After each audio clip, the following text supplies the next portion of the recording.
Հավատքի բանկի գրքույկը Չարլզ Սպերջեն օր մայիսի 5 Քո Եհովա Աստվածն էլ քեզ գերությունից կդարձնի երկրորդ օրինաց 30-րդ գլուխ 3-րդ խոսք Նույնիսկ Աստծո ժողովուրդը կարող է մեղքի պատճառով ստրկության տրվել դա շատ դառը պտուղ է որը աճել է չափազանց դառը արմատից Ինչ ստրկություն է երբ Աստծո զավակը վաճառվում է մեղքին կապվում է սատանայի կողմից զրկվում ազատությունից, զրկվում աղոթքի ուժից և Տիրոջ մեջ ուրախությունից։ Զգույշ լինենք, որ չընկնենք նման ստրկության մեջ, բայց եթե դա արդեն պատահել է, չկորցնենք մեր հույսը։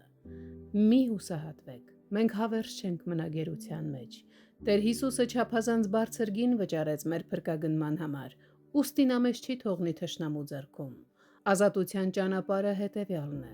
վերադարձեք ձեր Տեր Աստծո մոտ։ Այնտեղ, որտեղ մենք սկզբում գտանք փրկությունը, մենք այն կրկին կգտնենք։ Քրիստոսի խաչի ստորոտում, որտեղ մենք խոստովանում ենք մեր մեղքերը, մենք կգտնենք ներում և ազատագրում։ Ավելին, Տերը ցանկանում է, որ մենք հնազանդվենք նրա ձայնին այն ամենում, ինչ նա մեզ պատվիրել է, և մենք դա պետք է անենք մեր ամբողջ սրտով և ամբողջ հոգով, և այդ ժամանակ նա մեր գերությունից ետ կդարձնի։